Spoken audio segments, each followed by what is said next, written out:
చిన్న ప్రార్థన చేసుకుని వాక్య ధ్యానం చేద్దాం. పరలోకమందున మా కన్న తండ్రి, నీ నామమునకు స్తుతి మహిమ ఘనత ప్రభావములు తెలియచేస్తూ ఉన్నాం. మరొక దినాన్ని మాకు అనుగ్రహించినందుకు స్తోత్రాలు. నీ యొక్క గ్రంథంలో నుంచి నాయన ధ్యానింపబోచున్నటువంటి ఒక మాటలు మా ఆత్మీయ జీవితానికి మేలు కలుగునట్లుగా బలపరచండి.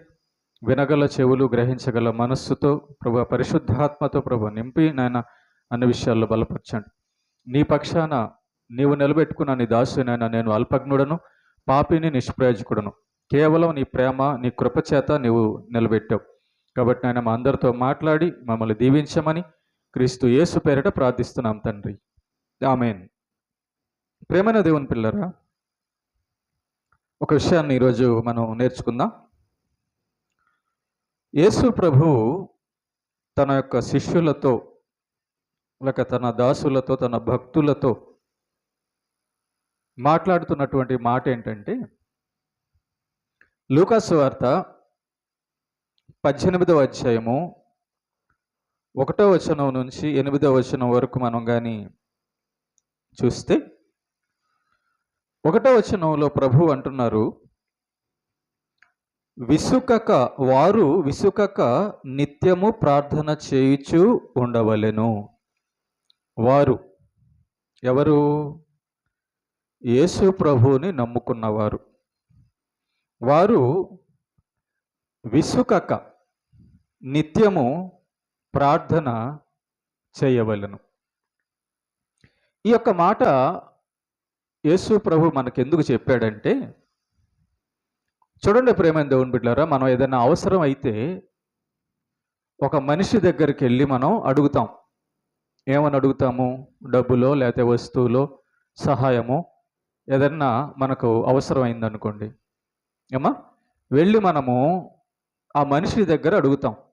ఓకే, ఎన్నిసార్లు అడుగుతాము? ఎన్ని రోజులు అడుగుతాము అని అంటే, ఆ మనిషి కానీ ఆ మనిషి దగ్గరికి వెళ్ళేసి మనం అడిగినప్పుడు ఆ మనిషి ఇవ్వడానికి కానీ ఇష్టం కలిగి ఉంటే అడుగుతాం. అడిగినప్పుడల్లా కాదు కాదు అంటూ ఉంటే కొన్నిసార్లు అడుగుతాం, తర్వాత విడిచిపెట్టేస్తాం కదా. అయితే దేవుడి దగ్గర మాత్రం అలా అడగకూడదు. దేవుడి దగ్గరికి మనం అలా వెళ్ళకూడదు.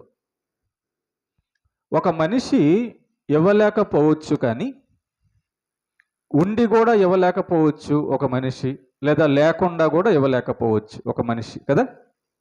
కానీ దేవుడి దగ్గర అయితే ఉంటుందిగా. దేవుడు శక్తివంతుడు కదా, దేవుడు ఏదైనా సమస్తము చేయగలడు కదా. కనుక సమస్తము చేయగలిగిన దేవుడి దగ్గరికి మనము ఎలా వెళ్ళాలి, ఎలా అడగాలి, ఎంతసేపు అడగాలి, ఎన్ని రోజులు అడగాలి అని ఆలోచన చేస్తే, మనిషి దగ్గర అడిగినట్లుగా మనం ఎప్పుడు కూడా దేవుని దగ్గర అడగకూడదు. మనిషిని ఆశ్రయించినట్లుగా మనం ఎప్పుడు కూడా దేవుణ్ణి ఆశ్రయించకూడదు. ఎందుకంటే మనుషులు అనేవాళ్ళు నమ్ముకోవడానికి ఆధారం కాదు.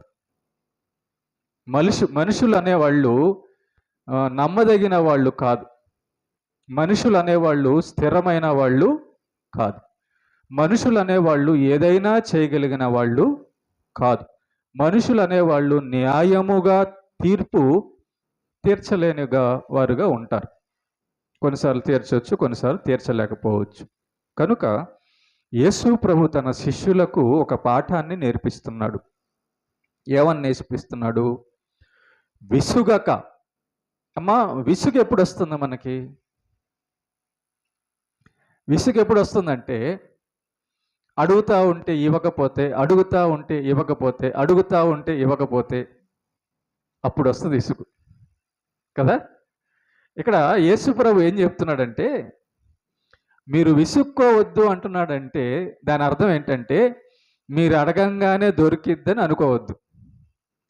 ఆలస్యం అవ్వచ్చు, అంతే కదా, ఆలస్యం అవ్వచ్చు.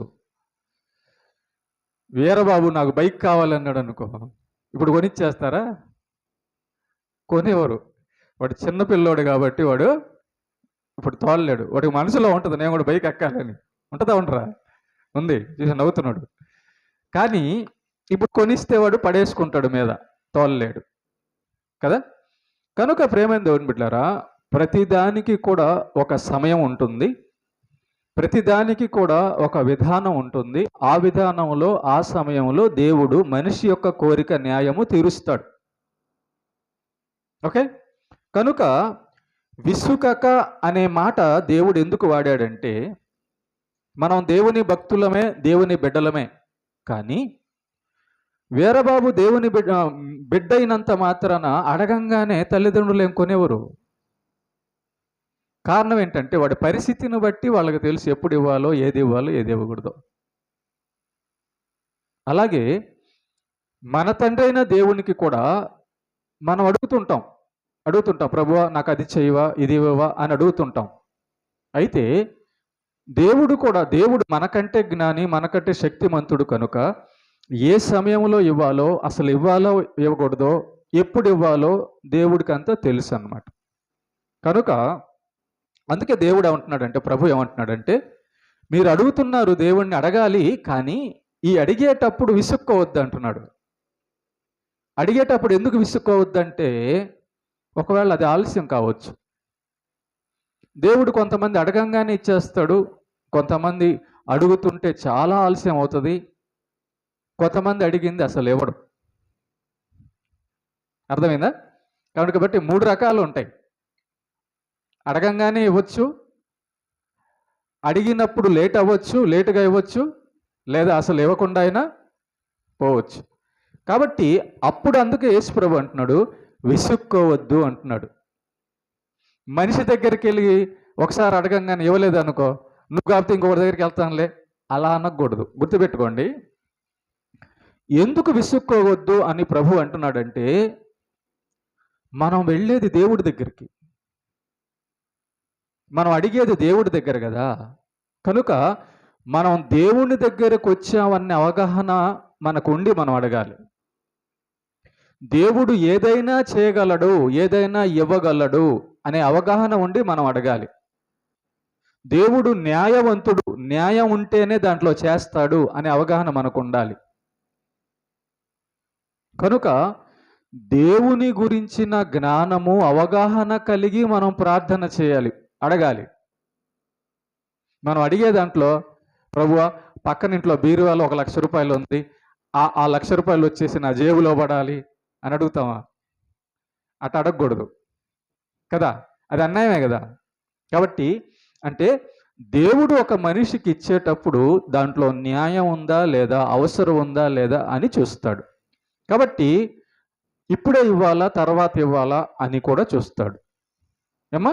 కాబట్టి మొట్టమొదటి గంట దేవుణ్ణి అడిగేటప్పుడు ఏదైనా మన కోరిక, అది ఆత్మీయ జీవితంలో కానీ, స్వస్థతలో కానీ, ఆర్థిక విషయంలో కానీ, ఆరోగ్యం విషయంలో ఏదైనా కూడా గుర్తుపెట్టుకోండి, ఆత్మీయ జీవితంలో అయితే దేవుడు ఖచ్చితంగా ఇచ్చేస్తాడు దాన్ని. ఎందుకంటే ఒక మనిషి రక్షణ పొందడం, ఒక మనిషి పవిత్రుడిగా మారడం, ఒక మనిషి నీతిమంతుడిగా మారి పరలోకం వెళ్ళడం అనేది దేవుడికి ఇష్టం. గుర్తుపెట్టుకోండి. ఏ ప్రార్థన దేవుడు తొందరగా తీరుస్తాడంటే, ప్రభువా నేను బాప్తిసం తీసుకోవాలి, నేను మారు మనసు పొంది బాప్తిసం తీసుకోవాలి, నీతిగా బతకాలి అని నువ్వు అడిగావనుకో, ఆహా చాలా చెడ్డ పనులు చేయి, ముసలోడు అయిపోయిన తర్వాత అప్పుడు బాప్తిసం తీసుకుందులే అంటాడా? అన్నాడు. ఏమంటాడంటే, నిజంగా మారుతావా? అవును. మంచిగా బతుకుతావా? రైట్, వెంటనే అనుగ్రహిస్తాడు. కాబట్టి అలాంటి ప్రార్థనలు కూడా ఉంటాయి, అలాంటి వాటికి జవాబులు తొందరగా వస్తాయి. మనం పరలోకం వెళ్ళే మంచి పనులకి, ఆత్మ సంబంధమైన పనులకి జవాబు తొందరగా వస్తుంది. అయితే భౌతిక సంబంధమైన అవసరాలు మనకు ఉంటాయి, మనుషులం కాబట్టి మనం ఆరోగ్యం కోసమో, ఆర్థిక విషయం కోసమో, లేదా ఎవరికన్నా ఏదన్నా మనకి న్యాయం తీర్చాలన్న ఏదన్నా విషయమో, ఇలాంటి విషయాలు కొన్ని ఉంటాయి. మరి ఈ విషయాలన్నీ మనం ఎవరి దగ్గర అడగాలి? దేవుడి దగ్గరే అడగాలి. ఎందుకంటే మనుషులు మనకు అన్యాయం చేస్తారు కదా. మనుషులు మనం అన్యాయం చేసినప్పుడు మనం బలహీనులుగా ఉన్నాం అనుకో, డబ్బు ఎవరికి ఉంటుందో పోలీసులు వాళ్ళకి సాయం చేస్తారు, డబ్బులు పలుకుబడి ఎవరికి ఉంటుందో కోర్టులు, లాయర్లు వాళ్ళకి సాయం చేస్తారు. ఊర్లో జనాలు కూడా డబ్బు పలుకుబడి ఎవరికి ఉంటుందో వాళ్ళకి చేస్తారు, కానీ పేదోళ్ళకి ఎందుకు చేస్తారు కదా? పేదోళ్ళకి చేయరు. కాబట్టి మరి పేదోడికి దిక్కెవరు? దేవుడే కదా. కాబట్టి పేదోడికి దిక్కు దేవుడే కాబట్టి ఆ పేదవాడు దేవుడి దగ్గరకు వచ్చినప్పుడు అడిగే విధానం గురించి ఆ దైవభక్తుడు, ఇంతకీ దేవుడి దగ్గరకు వచ్చి అడిగేది ఎవరంటే దైవభక్తుడైతేనే దేవుడి దగ్గరకు వస్తాడు కదా. భక్తిహీనులు కూడా అడుగుతారు, అది వేరే విషయం. అందుకే మనం దైవభక్తులై ఉండి, వారు అనే మాట అక్కడ వాడాడు, దైవభక్తులై ఉండి దేవుడి దగ్గరికి వెళ్ళినప్పుడు దాని అర్థం ఏంటంటే, అయ్యా నువ్వే మాకు దిక్కు, ఈ మనుషులు మాకు న్యాయం తీర్చరు, ఈ మనుషులు మాకు సహాయం చేయలేరు, ఏదైనా నువ్వే చేయగలవు, నువ్వే ఇప్పించగలవు అని దేవుణ్ణి ఆశ్రయించడం దైవభక్తుని యొక్క పని. Okay, right. దైవభక్తుడు ఎవరి దగ్గరికి వెళ్తాడంట? ముందు దేవుడిని అడుగుతాడంట. గుర్తుపెట్టుకోండి, ఉదయాన్నే లెగవంగానే ముందు దేవుడి పాదాల దగ్గరికి వెళ్ళేవాడే దైవభక్తుడు. ఎందుకంటే దైవభక్తునికి ఒక జ్ఞానం ఉంటుంది. ఏం జ్ఞానం? నా దేవుడు గొప్పవాడు, నా దేవుడు నా కోసం ఏదైనా చేయగలడు, ఆయన నా తండ్రి, నన్ను ప్రేమిస్తున్నవాడు, శక్తిమంతుడు, కాబట్టి ఆయన్ని ముందు ఆశ్రయిస్తాను, ఆయన నాకు సహాయం చేస్తాడు అని దైవభక్తుడు దేవుడి దగ్గరికి వెళ్ళి ఆశ్రయిస్తాడు. అయితే మరి దైవభక్తుడైనంత మాత్రాన దేవుడు అడగంగానే ఇచ్చేస్తాడా? ఎవడు దేవుడు అడగంగానే ఎవడు? ఎందుకంటే ఇవ్వచ్చు, ఇవ్వకపోవచ్చు. ఎందుకంటే దేవునికంటూ ఒక ప్రణాళిక, ఒక ఆలోచన, ఒక న్యాయము, ఒక పద్ధతి ఉంటుంది. దాన్ని బట్టి ఆయన అనుగ్రహిస్తాడు. కనుక అప్పుడు అందుకుంటున్నాడు యేసు ప్రభు, మీరు ఒకవేళ భక్తులే, మంచివాళ్ళే, మంచి ఉద్దేశంతోనే అడుగుతున్నా, వచ్చి దేవుడి దగ్గరికి ఫస్ట్ రోజే వచ్చి అడగంగానే అప్పుడే దేవుడు చేయలేదని మీరు విసుక్కోవద్దు అంటున్నాడు. వెంటనే దేవుడు నీ కోరిక తీర్చలేదని నువ్వు విసుక్కోవద్దు అంటున్నాడు. కాబట్టి గుర్తుపెట్టుకోండి, దైవభక్తుడు ఎప్పుడు దేవుని గురించిన ఒక అవగాహన ఏమని కలిగి ఉంటాడంటే, నేను న్యాయాధిపతి అయిన దేవుడి దగ్గరకు వచ్చున్నాను, ఏమా శక్తిమంతుడైన దేవుడి దగ్గరకు వచ్చున్నాను, కాబట్టి ఆయన్ని అడుగుతాను, ఆయన అడుగుతానే ఉంటాను, ఆయన ఇచ్చే వరకు అడుగుతాను, ఆయన ఇస్తే తీసుకుంటాను, ఆయన ఇవ్వకపోతే ప్రార్థన మానేస్తానా? మానేయను. ఆ అవగాహన కలిగి ఉండాలన్నమాట. కాబట్టి ప్రభు అంటున్నాడు, విసుగక దేవుడి దగ్గర మనం అడగాలంట. తర్వాత విసుగక నిత్యము దేవుడి దగ్గర మనము ప్రార్థన ఎలా చేయాలంట? దేవుణ్ణి మనం ఎట్లా అడగాలంట? నిత్యము అంట. ఏమంటే అన్నం ప్రతిరోజు తింటారా? నెలకు ఒకసారి తింటారా? ఏమా ప్రతిరోజు తింటారు, 3 పూటలు తింటాం కదా. అక్కడ అలాగొచ్చుగా, నిన్న తిన్నానుగా అన్నం, ఈరోజు ఎందుకులే, మొన్న తిన్నానుగా, ఈ వారం అంతా ఎందుకులే అనుకుంటామా? అట్లా అనుకోం కదా. ఏ పూటకి ఆ పూట, ఉదయం టిఫిను, మధ్యాహ్నం అన్నం, రాత్రి అన్నం, ఈ మధ్యలో మళ్ళీ ఏదైనా దొరికితే మళ్ళా కదా. కాబట్టి ప్రేమని దేవుని బిడ్డలారా, దేవుని దగ్గరకి మనం వెళ్ళాల్సింది కూడా ఎలా వెళ్ళాలంటేనట, నిత్యము దేవుడితో మనకు సంబంధం కలిగి ప్రార్థనలో ఉండాలంట. ఓకే, కనుక ఒక రోజుతో జరిగే కార్యక్రమం, చేసే కార్యక్రమం కాదు ఇది. ఒక రోజుతో మనకి దేవుడికి ఉన్నటువంటి సంబంధం కాదు ఇది. నిత్యము దేవుడితో మనకు సంబంధం ఉండాలి. నిత్యము మనం వాక్యం వింటుండాలి, నిత్యం మనం వాక్యం చదువుతూ ఉండాలి. అంటే దేవునితో ఎల్లప్పుడూ కలిసి ఉన్నటువంటి బంధం అనేది దైవభక్తునికి, క్రైస్తవునికి ఉండాలి అని యేసు ప్రభు చెప్తున్నాడు. కాబట్టి ఒకరోజు కాదు, ఒక నెల కాదు, ఒక సంవత్సరం కాదు, ఈ భూమి మీద మనం దేవుణ్ణి ఎరిగి నమ్ముకున్న రోజు నుంచి పరలోకం వెళ్ళే వరకు కూడా భూమి మీద నిత్యము మనము అక్కడ చేయాలి, ఇక్కడ కూడా చేయాలి. కాబట్టి ప్రార్థనకి చూడండి, అందరు నసేడు, ప్రార్థనకి సెలవు లేదు. ఆదివారం సెలవు ఉంటుంది. ఎవరికి? గవర్నమెంట్ ఉద్యోగస్తులకి. అవునా? ఉందా? ఉంది. ఆదివారం సెలవు ఉన్నట్టుగా ఈరోజు ప్రార్థన చేయండిలే, ఈరోజు సెలవు తీసుకుంటున్నాను అనడానికి ఏమీ లేదు. కనుక దేవుని దగ్గర మనం ప్రార్థన విషయంలో సెలవు లేకుండా, ఆగిపోకుండా నిత్యము జరిగించాలట. ఏం జరిగించాలి? ప్రార్థన. నిత్యము ప్రార్థన. ప్రార్థన అంటే ఏంటి? ప్రార్థన అంటే ఏంటి? ప్రార్థన అంటే మనం దేవుణ్ణి అడగడం, అంతే కదా. ప్రార్థన అంటే మనం దేవుణ్ణి అడగడం, వాక్యం అంటే దేవుడు మనకు చెప్పడం. గుర్తుపెట్టుకోండి, సరైన ప్రార్థన ఎప్పుడు మనం చేస్తామంటే దేవుని యొక్క వాక్యం మనం చదివితే, దేవుడు మనతో ఏం చెప్తున్నాడో చదివితే అప్పుడు సరైన విధానంలో అడుగుతాం. అప్పుడు దేవుణ్ణి దగ్గరికి వెళ్ళి అడుగుతాం. అప్పుడు మనం నిత్యము అడుగుతాము దేవుణ్ణి. కాబట్టి ప్రార్థన అనేది ప్రేమైన దేవుని బిడ్డరా, ఒక దైవ భక్తునికి ఒక దేవునికి ఉన్నటువంటి మధ్యలో ఉన్నటువంటి బంధం. ఓకే, అవసరం. ప్రార్థన మనం చేయడం అవసరం. కాబట్టి ఇప్పుడు మనకు అవసరం ఉంటే ఎవరినన్నా అడుగుతాంగా.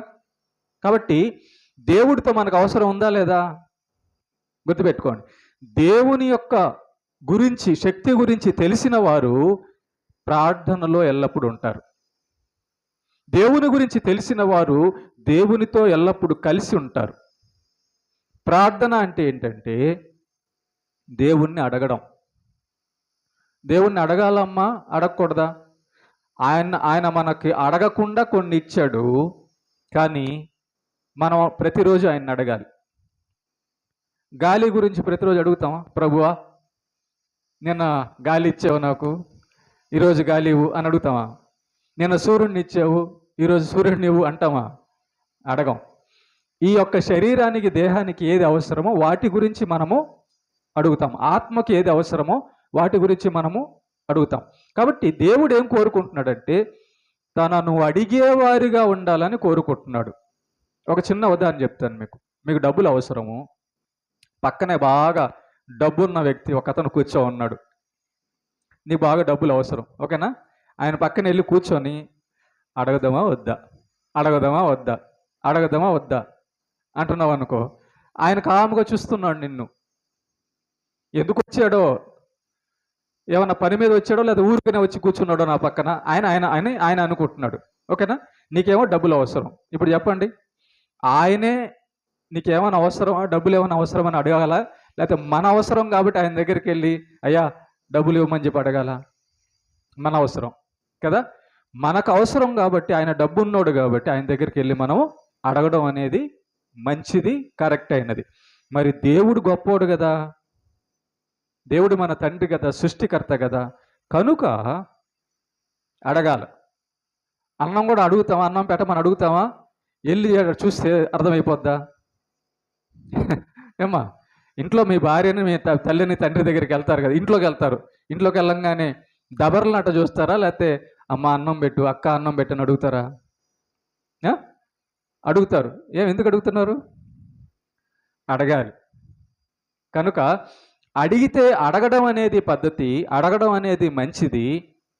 అడిగితే దేవుడు ఇస్తాడు. ఎందుకంటే ఆయన దగ్గర ఉన్నాయి. ఆయన సంపన్నుడు, ఆయన శక్తిమంతుడు.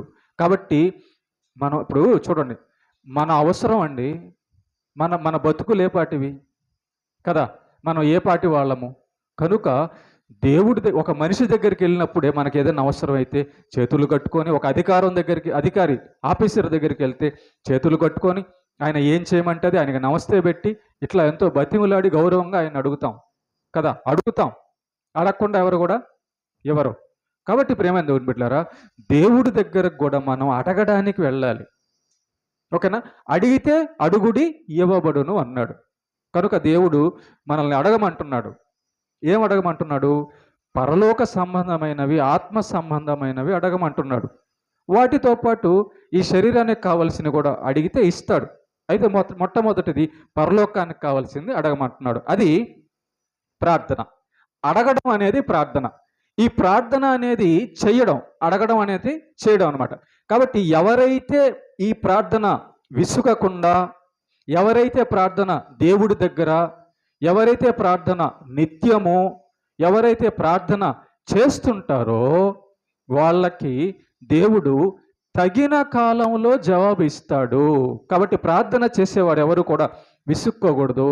ప్రార్థన చేసేవాళ్ళు ఎవరు కూడా ఆగిపోకూడదు. ఒకరోజు చేసి ప్రార్థన చేసేవాళ్ళు ఎవరు కూడా ఒకరోజు చేసి ఆగిపోయి నాకు దొరకలేదని నిరుత్సాహపడకూడదు. కాబట్టి ప్రార్థన అనేది నిత్యము, దేవుడి దగ్గర అడగడం అనేది నిత్యము జరగాలి, చేయాలని దేవుడు నేర్పించడానికి ఒక విషయం చెప్పాడు. ఆ విషయం ఏంటంట చూద్దాం. 2వ వచనం, దేవునికి భయపడకయు మనుషులను లక్ష్య పెట్టకయు ఉండు ఒక న్యాయాధిపతి ఒక పట్టణములో ఉండెను. ఒక జడ్జి ఉన్నాడంట ఒక ఊరిలో. ఏమ్మా వింటున్నారా? ఒక జడ్జి ఉన్నాడంట. ఓకే, ఆ జడ్జి ఎలాంటోడంట?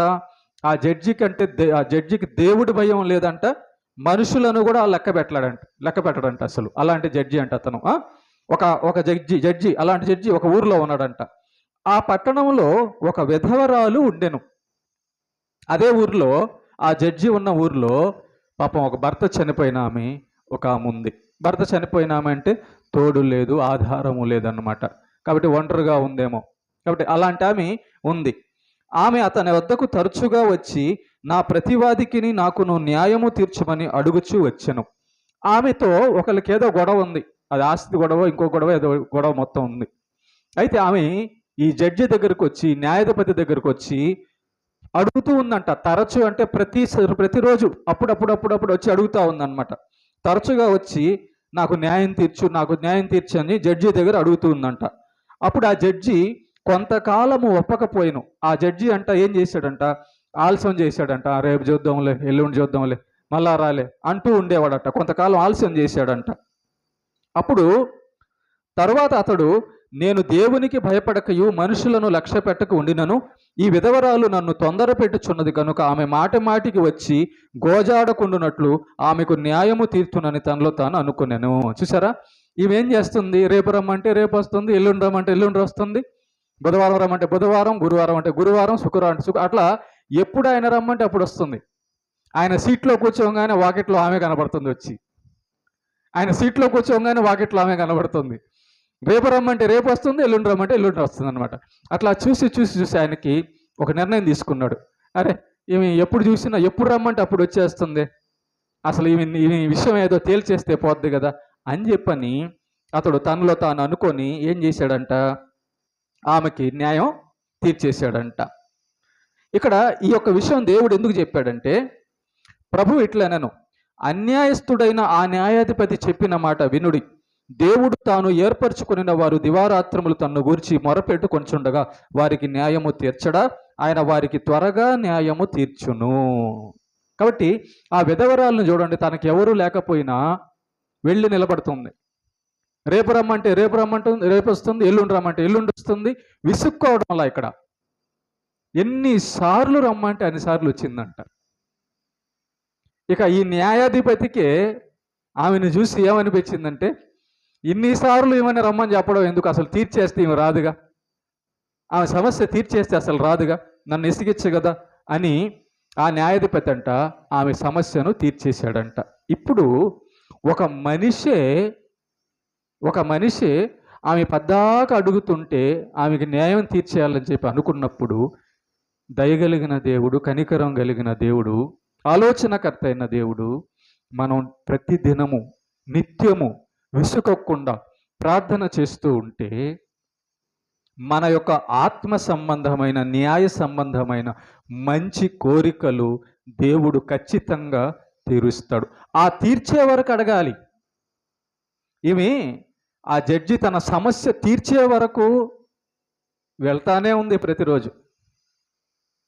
ప్రతిరోజు వెళ్తానే ఉంది. మా అక్కకు కూడా రైల్వే పెన్షన్ అప్పుడు ఆ ఆఫీసరు నన్ను ఎన్నిసార్లు తిప్పాడో, నిజంగా చాలాసార్లు తిప్పాడు. మా అక్కకు పెన్షన్ అప్పుడు ఆయన ఎప్పుడు చెప్తే ఎక్కడికి రమ్మంటే అక్కడికి వెళ్ళలేదు నేను. అలా దేవుడికి ప్రార్థన చేసుకొని ఒకసారి చెప్పేసి ఆయనకి ఇట్లా అని వెంటనే ఆ రోజు పెన్షన్ శాంక్షన్ చేసేసాడు. అదే ఫస్ట్ రోజు వెళ్ళిన రోజు ఆయన నన్ను తిప్పుతున్నాడు అని చెప్పి ఇసుక్కొని ఉంటే ఈరోజు అక్కడికి పెన్షన్ వచ్చేది కాదు. కనుక ప్రేమని దేవుని బిడ్డలారా, మనం దేవుని దగ్గర కనిపెట్టుకోవాలి, దేవుణ్ణి నమ్ముకోవాలి. ఎలా అంటే, ప్రభువా, జ్ఞానంతో మనం దేవుడి దగ్గరికి వెళ్ళాలి. ప్రభువా, నువ్వు చేయగలవు కదా, ఎప్పుడైనా చేయగలవు కదా, ఎంతైనా చేయగలవు కదా అని నమ్ముకొని ఉండాలన్నమాట. మనం కొంతమంది ఏం చేస్తారంటే, ఒక వారం చూస్తారు, 2 నెలలు చూస్తారు, వదిలేస్తారు. దేవుడు కూడా ఏం చేస్తాడంటే, ఇవ్వాలి, రేపు ఇవ్వాలి అనుకుంటాడు. గుర్తుపెట్టుకోండి, మీకు దేవుడు రేపు ఇవ్వాలి అనుకుంటాడు. ఈరోజు మీరు వచ్చి అడుగుతారు, అడిగినప్పుడు ఇస్తాలే అంటాడు. ఇంకా రేపు రాలేదనుకో, రేపు దేవుడు నీకు ఇవ్వాలనుకున్నాడు కానీ నువ్వు రాలేదనుకో పోగొట్టుకుంటావు. చూసారా, రేపు ఇవ్వాలనుకున్న దేవుడి దగ్గరికి మనం వెళ్లకుండా ఉండడం వలన మన కోరిక అనేది పోగొట్టుకుంటాం. దేవుడు మనకి ఇవ్వాల్సింది పోగొట్టుకుంటాం. అంటే గుర్తుపెట్టుకోండి, ఒకటి, దేవుడు ఇచ్చే వరకు దేవుడి పాదాలు వదలకూడదు అనేది మనం నేర్చుకోవాలి. ఎప్పుడు కూడా మనం ఎవరి దగ్గర అడుగుతున్నాం? ఇవ్వలేనోడి దగ్గర కాదు, ఇచ్చే దేవుడి దగ్గర అడుగుతున్నాం కదా. కాబట్టి మనం అడిగేటప్పుడు మన హృదయాన్ని చూస్తాడు దేవుడు. గుర్తుపెట్టుకోండి, మనం అడిగేటప్పుడు హృదయాన్ని చూస్తాడు. ఏ ఉద్దేశంతో ఈమె అడుగుతుంది. చాలామంది అండి, గుర్తుపెట్టుకోండి, చాలామంది దేవుడు అంటే లెక్క లేకుండా ఉంటారండి. అసలు ఒక టీచర్ అంటే గౌరవం ఉంటుంది, ఒక ఆఫీసర్ అంటే గౌరవం ఉంటుంది. అలాగా దేవుడు అంటే మనకు చర్చిలో ఎంత గౌరవం ఉండాలి. నేను దేవుని సన్నిధికి వెళ్తున్నాను, ప్రార్థన చేసేటప్పుడు నేను దేవుడి దగ్గరికి వెళ్తున్నాను అని ఎంత భయం, ఎంత గౌరవంతో మనం దేవుడి దగ్గరికి వెళ్ళాలా. అలా కాకుండా కొంతమంది వస్తుంటారు చూడు, లెక్క లేకుండా ప్రార్థన చేస్తుంటారు, గౌరవం లేకుండా ప్రార్థన చేస్తుంటారు, దేవుని గురించి తెలియకుండా ప్రార్థన చేస్తుంటారు, దేవుడి మీద ప్రేమ లేకుండా ప్రార్థన చేస్తుంటారు, దేవుడి మీద నమ్మకం లేకుండా ప్రార్థన చేస్తుంటారు. ఇవన్నీ ఆయన చూస్తున్నప్పుడు మన కోరిక ఎలా తీరుస్తాడు ఏమా? కాబట్టి మన మనస్సును చూస్తాడు దేవుడు ముందు. మనం ఏ ఉద్దేశంతో అడుగుతున్నామో, ఏ విధానంలో అడుగుతున్నామో, ఎందుకు అడుగుతున్నామో దేవుడు చూస్తాడు. చూసి తగిన సమయమందు ఖచ్చితంగా ఆయన పాదాలు పట్టుకొని అడుగుతూ ఉంటే మీరు చూడండి, చిన్నపిల్లకాయలు ఉంటారు. అమ్మ ₹1 అంటే ఇప్పుడు కాదు లేవరా అంటావు. అమ్మా డబ్బులు ఏమంటే ఇస్తాలే ఉండరా అంటావు. మా డబ్బులు ఏమంటే ఇదిగో పోరా అని చేస్తావు. అట్లా ఉంటుంది అన్నమాట. అంతే కదా, వాడు పోడు పడలేక ఇచ్చేస్తావు. కానీ దేవుడు అలాంటోడు కాదు. దేవుడు చాలా మంచోడు. మన తండ్రి ఆయన న్యాయం తీరుస్తాడు, ఇస్తాడు, ఖచ్చితంగా మనకు సాయం చేస్తాడు. కాబట్టి ఆయన వారికి త్వరగా న్యాయము తీర్చును, వారి విషయమే కదా ఆయన దీర్ఘశాంతము చూపుచున్నాడు. ఒక మాట చెప్పి నేను ముగిచ్చేస్తాను. అసలు దేవుడు మనకి ఇవ్వాలనుకున్నవన్నీ మనుషులు చాలామంది గుర్తించలేదు. ఆయన ఇచ్చేశాడు. మనకి ఏది ముఖ్య అవసరమో అది ఇచ్చేశాడు. ఏది ముఖ్య అవసరమో దాన్ని సంపాదించుకోమంటున్నాడు, దాన్ని అడగమంటున్నాడు. యేసు ప్రభుని పరలోకం నుంచి భూలోకానికి మన కోసమే పంపించింది. మనం అడిగితే పంపించలా, మనం అడగకుండానే పంపించాడు. ఎందుకు? మనం ఆత్మ నరకానికి వెళ్ళిపోద్దని. మనం అడగక ముందే ఆయన క్రీస్తును మనకు అప్పగిచ్చేశాడు. ఆయన రక్తాన్ని, ఆయన శరీరాన్ని, ఆయన వాక్యాన్ని, పరిశుద్ధాత్మను దేవుడు మనకు అనుగ్రహించేశాడు. ఇవన్నీ ఎందుకు మనకు అర్థం కావాలా? ఇవన్నీ ఎంత ముఖ్యమో మనకు అర్థం కావాలా. కాబట్టి ముందు ఏం అడుగుతాం? అయ్యా, నేను పరలోకం వెళ్ళేటట్టుగా నా జీవితం ఉండాలి అని ఎవరికి అర్థం అవుతుందో అప్పుడు అడుగుతారు. డబ్బు అడుగు, అన్నం అడుగు, ఆరోగ్యం అడుగు, తప్పులేదు. కానీ ముందు నువ్వు పరలోకం వెళ్ళాలి. ఆ పరలోకం వెళ్ళడానికి కావలసినవన్నీ దేవుడు ముందుగా ఇచ్చాడా లేదా? మీలో ఎవరన్నా చెప్పండి ఇక్కడ, లేదా వింటున్న వాళ్ళ ఇక్కడ చర్చి కట్టాలని మీరు ఎవరన్నా అడిగారా? దేవుని అడిగారా? మేము అడిగారా? ఆయన ఇచ్చాడు. పాస్టర్ గారు కావాలని అడిగారా? ఇచ్చాడు. వాక్యం కావాలని అడిగారా? అడగల, ఇచ్చాడు. కాబట్టి మనం పరలోకం వెళ్ళడానికి కావలసినవి దేవుడు ముందుగానే ఇచ్చేస్తాడు. ఇకపోతే శరీరానికి కావలసిన వాటి విషయం మాత్రము దాంట్లో న్యాయం ఉందా లేదా, ఏ అవసరం ఉందో లేదో, ఎప్పుడు ఇవ్వాలో ఇదంతా కూడా దేవుడు చూసుకొని ఇస్తాడు. అవసరమైతే ఇస్తాడు, అవసరం లేకపోతే ఇవ్వడు. ఇవ్వనప్పుడు మనం లేట్ అయినప్పుడు ఇసుక్కోకూడదు. అదే మెయిన్ పాయింట్. 2 విషయాలు గుర్తుపెట్టుకోండి. లేట్ అవుతున్నప్పుడు దేవుడి మీద ఇసుక్కోకూడదు. ఇవ్వడం లేదని దేవుడికి దూరం అవ్వకూడదు. కాబట్టి ఒకటే గుర్తుపెట్టుకోవాలి, నా దేవుడు తగిన సమయంలో ఇవ్వగలడు. ఇవ్వడం లేదంటే నాకు అవసరం లేదని అర్థం. అలాగని దేవుణ్ణి ప్రేమించి ప్రార్థన చేయగలిగితే ఇది దేవుడికి నచ్చే ప్రార్థన. ఒక కుష్ఠరోగి యేసయ్య దగ్గరికి వచ్చి ఏమంటాడు తెలుసా? యేసయ్య, నువ్వు అందరినీ బతికిస్తున్నావు, అందరికి రోగాలు తగ్గిస్తున్నావు కదా, నాకు కూడా తగ్గించేసి. అట్లా అనలా. ఏమన్నాడు తెలుసా? ప్రభువా, నేను కుష్ఠరోగిని, నన్ను ఎవరు ముట్టుకోరయ్యా, నన్ను ఎవరు తాకరయ్యా, నన్ను ఊరంతా వెలివేసింది, దూరంగా పెట్టిందయ్యా, నువ్వు దేవుడువని, ప్రభువని, అందరినీ స్వస్థపరుస్తున్నావని విన్నాను. అయినా నీకిష్టమైతే నన్ను స్వస్థపరచు. నీకిష్టమైతే నన్ను స్వస్థపరచు. పాపం బాధపడుతున్నాడు, ఒంటరిగా ఉన్నాడు. అయినా అతని మనసు చూడండి ఎంత బాగుందో. నువ్వు దేవుడివయ్యా, నువ్వు ప్రభువు, నువ్వు పరిశుద్ధుడివయ్యా, నేను పాపినయ్యా, నన్ను నువ్వు తాకడం ఏంటి? కానీ నీకు ఇష్టమైతే నువ్వు చేయగలవు అంటాడు. ఎంత బాగుంది ఆ మాట చూడండి, ఎంత గౌరవంగా ఉంది చూడండి అతనికి. అప్పుడు యేసు ప్రభు ఏమంటాడు? నాకు ఇష్టమే. కాబట్టి మనం ప్రార్థన చేసేటప్పుడు ఎప్పుడు కూడా దేవుడు మనస్సును గౌరవించి ప్రార్థన చేయాలి. ఏమా, ఎప్పుడు కూడా మనం దేవుని దగ్గరికి వచ్చినప్పుడు గౌరవంగా ప్రార్థన చేయాలి. అప్పుడు దేవుడు స్వస్థపరిచాడు అతన్ని. నాకు ఇష్టమే అని చెప్పని చేయి తాకి అతన్ని ఎవరు తాకరు, మనుషులు ఎవరు తాకరు. అలాంటిది పరలోకంలో ఉన్న దేవుడైన యేసయ్య ఆ కుష్ఠరోగిని వచ్చి తాకి స్వస్థపరిచాడు. కాబట్టి ఇంత గొప్ప దేవుడు మన దేవుడు. కాబట్టి ఎప్పుడు కూడా దేవుడి దగ్గర మనం ఇసుక్కోకూడదు, దేవునికి దూరం అయ్యేటట్లుగా మనం ఉండకూడదు. దేవుడు ఇచ్చినా లేకపోయినా ఆయన కాళ్ళు పట్టుకొని ఉండాలి. నిత్యము ప్రార్థన చేయాలి, ప్రార్థన చేస్తూనే ఉండాలి. ఇది దేవుడు మనకు నేర్పించేటటువంటి విషయం. కాబట్టి మనం క్రైస్తవులం, దేవుని బిడ్డలం, దేవుణ్ణి ఎరిగిన వాళ్ళం. అన్యుల్లాగా మనం ఉండకూడదు. వాళ్ళు ఏం చేస్తారు? ఇక్కడ కాకపోతే ఈ గుడి కాకపోతే ఆ గుడి కాకపోతే ఆ గుడి, అట్లా కాదు. మనకు దేవుడు ఒక్కడే, ఆయన దగ్గరే పని అవుతుంది అంతే, ఇంకెవరి దగ్గర అవ్వదు.